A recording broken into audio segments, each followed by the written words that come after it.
All right, on this video, I'm going to be talking about what to say, a brand new technique for salary negotiation. So stay tuned.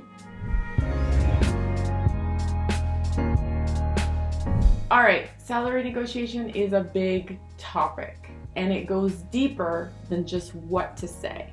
Yes, there are things that you can say. Yes, there are techniques to negotiate, and I can give you those exact words. In fact, I am going to give you those exact words with a free download. You can click the link below and get those exact words. Objections to anything they might say, I'm going to give you a formula for how to answer. You can get that below. But in this video, I want to go deeper than that because I can give someone the exact words to say and they might go and say them. But if they're not saying them with belief behind them, if they don't really believe in their own value, it's not going to matter. And I've seen it happen a bunch of times. You can go and ask for more money, but you're not going to get it unless you have the certainty that you really are worth that amount of money. So that's what I want to talk to you about today. The first thing is when you want to guarantee yourself the salary you want, you need to put some thought into why you should get that. And that's going to involve thinking bigger than most people think. I want you to put some thought into how would you add 10 times the value than what you're asking to be paid? How might you contribute 10 times the value of the salary you want? There's ways to do this, and I work with clients one-on-one to help them get super clear on their specific situations with how they will add 10 times the value and sometimes a lot more. But I want you to start thinking about if you were going to ask for, say, $100,000 a year, how can you showcase that you would add 10 times that much? How is that possible for you? What would you need to think? What would you need to do in order to be able to showcase to that organization that if you're hired for $100,000 a year, you're going to add 10 times that? And when you can do that, it is an absolute no-brainer that you would get the job. Why? Because no other candidate is going to think that way. And that is what sets you apart from anybody else, because you're thinking in this way. You're thinking bigger, on a bigger scale for them. What is it that they want? How are you going to deliver? And then how are you going to times it by 10? What's the maximum impact you can have on yourself for them, right? So when you can come to that point where you're thinking in that way, it's going to be a no-brainer for them to hire you. Secondly, say you get to that point, you're very clear, you even have a PowerPoint deck, you're excited to go present your 10 times the value, you're super excited for the interview because you're going to make them an offer that they can't refuse. Next thing is you got to believe it, right? You got to believe in it and you got to have the certainty within yourself that you're going to be able to deliver on it. And if you aren't fully confident in it yet, that you're going to figure out how to deliver on it because you have to and it's a must and it's a non-negotiable for you. So that comes down to your self-concept, what you think about yourself and what you believe your capability is. So big mistake lots of people make is they think that their experience equals their capability. But that's not true because you at one point were a baby and you didn't know how to walk, but you figured out how to walk without the experience. Right? You never had experience walking before. The experience is actually getting up, falling down, getting up, falling on your face, pulling yourself up with something else. Then you get the strength in order to figure out how to do it. And so that's what you need to do with every other goal in your life that you've never done before, right? And you can do that once you understand the concept of experience does not equal capability. Just knowing that gives you the confidence to be like, okay, I've never done it before, but I can figure it out. And then look back at all the times you figured stuff out before, right? You've gotten this far. You figured out lots of things you didn't know how to do before. I can almost guarantee it. So use that to build evidence for yourself. So third thing, you have to build a case, right? So in your head, you have to build a case for yourself. It has to be the most solid, best case you could ever make for the fact that you are the person for the job, you can add 10 times the value, these are all the reasons why, and you believe it so solidly in your bones that there is absolutely no question about it. And that starts with you and it comes from within you, right? And when it comes from within you and you're solid and you're grounded in it, it will be very easy for you to ask for this money, right? It'll be very easy for you to ask for $100,000 because you know that you're going to deliver on it and you deserve it and you understand your self-concept, your self-value. So there's a concept I teach called the value model, and your value comes down to a lot of different things. So the first one is going to be your character, right? Who you are as a person. Are you easy to work with? What are your skills? What are your strengths? What is it that you do better than anybody else? What is it that you do differently? What is it that you do uniquely? How do you do it?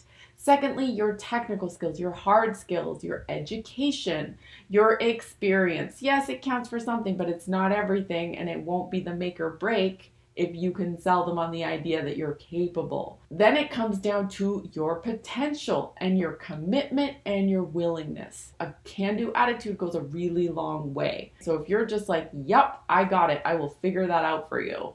I got you. And if I don't know how, I will figure it out. Like, you have complete certainty in that.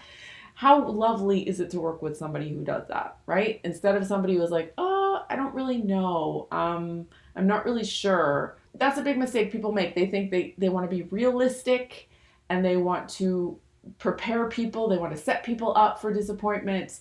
But really, you're just setting yourself up for disappointment because you don't believe in yourself to figure it out. Once you put yourself on the line and you say, I'm going to do it no matter what, you will do it. And I know this because you've done it before. So many people in roles, in jobs, when they have a boss to be accountable for, or a boss to be accountable to, they will figure out what needs to get done. So they're never going to go to their boss and be like, actually, that thing you wanted me to do, it's not possible. I can't do it. And if you are doing that, you're probably not as high value as you could be. Because maybe something's not possible, but you will figure out a way to make their needs met in a different way. You'll be like, okay, well, we can do this and this and this instead. People are really only interested in what you can do. What you can't do is irrelevant and it serves nobody. So you can be very resourceful and you can be a great employee and you can figure anything out when it comes to someone else or your boss, right? Now you got to apply that to yourself. How are you going to figure out how to add 10 times more value and ask for that 100,000 confidently, right? And that's something that I can help you do. I help clients do it every day. But this is something that you got to hold yourself accountable for, that you're responsible for. So yes, it might be scary to put yourself on the line at first, but once you start doing it, you are committed and you will figure it out. That's how you do it. If you stay behind the line in the safe space where you're like, I don't really know if I can, I don't really think it's possible, maybe not, maybe yes, you won't be able to move forward, right? You'll stay in that place of indecision and uncertainty, and that's an uncomfortable place to be for a different reason, right? Because you don't really want to be there, do you? It's safer and it's more comfortable, but really it's not very fun.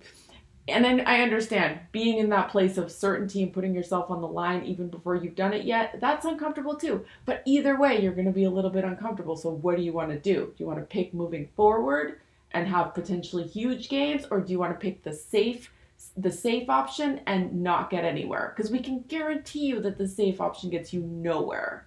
I can promise you that. Okay. Nobody wants to work with someone who's uncertain and maybe like, I'm going to think about it. I don't know if I can.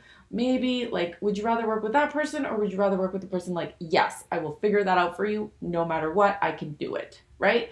Who would you rather work with? Consider that when you're negotiating your own salary and you're saying, I will add this 10 times the amount of value. I'm going to figure out how to do it. I have absolute 100% confidence that I will.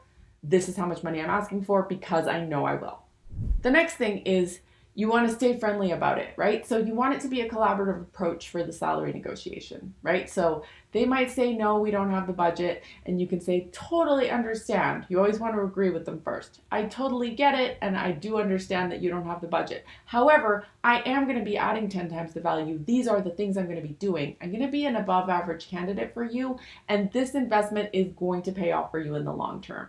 So is there something we could do to work this out? And so when you do that, you're just saying to them, you know what, it's fine if you don't have the budget, but I'm a high value candidate. This is what I'm going to be doing. This is what I'm worth. So you can make the decision from there, right? And you're not just going to be like, okay, I'll just take whatever you give me, because that's somebody who doesn't have certainty will do, right? And the fact that you can actually continue to ask for it and continue to push for it in a friendly, collaborative way means that you believe in that value. And if you're not willing to go that far, you don't believe in the value yet, right? You don't believe that you're in your own capability and your resourcefulness to do it, right? So that's something that you have to look at. And that's okay. I can help you with that too. These are the most important factors that people miss when they want to negotiate salary and they just want to know what to say. And yes, you can download the cheat sheet below that will give you all those exact scripts. But if you don't believe it, you don't have your own value down, you don't know it, and you don't own it, those scripts won't help you. So I suggest you sign up for the free training, which will give you a wealth of information as to how to go through the entire process of landing your dream job, and get on my email list, because I will be able to help you a lot further with your entire big picture of your career and not just what to say for your salary. But everything's available to you below for free, so please click the links below and sign up. And then the last thing I want to mention is that you need to find somebody who is going to be willing to pay you. A good example that my mentor used was an executive chef, right? He's a super good chef. He makes amazing food. If you put him in a high school cafeteria, no matter how amazing the food that he makes is, no matter how crafty his skills are, no matter how up-leveled his work is, he's never going to be paid as much as he would be in an upscale New York restaurant. So you need to find the place that is willing to pay you for the value that you're willing to provide. And so all those things together is the formula for you getting paid what you're worth. And then you can learn to deliver more, and you can easily ask for more, right? And the process of doing this over and over and over gets you as much income potential as you could want, right? And you can map this out. I do this with my clients, the big picture of your income potential for your entire life, your entire career. That's what we do. Have you considered how much you want to be making 2 to 5 years from now? Have you considered what you want to be doing, right? So if not, click the links below, get signed up, and I will see you next week. My name is Natalie Fisher, and you can find me at www.nataliefisher.ca. If you liked the video, please give me a thumbs up. If you didn't like the video, give me a thumbs down. Either way, leave a comment, subscribe if you're not already subscribed, and I look forward to hearing from you. Cool. Bye, my friends.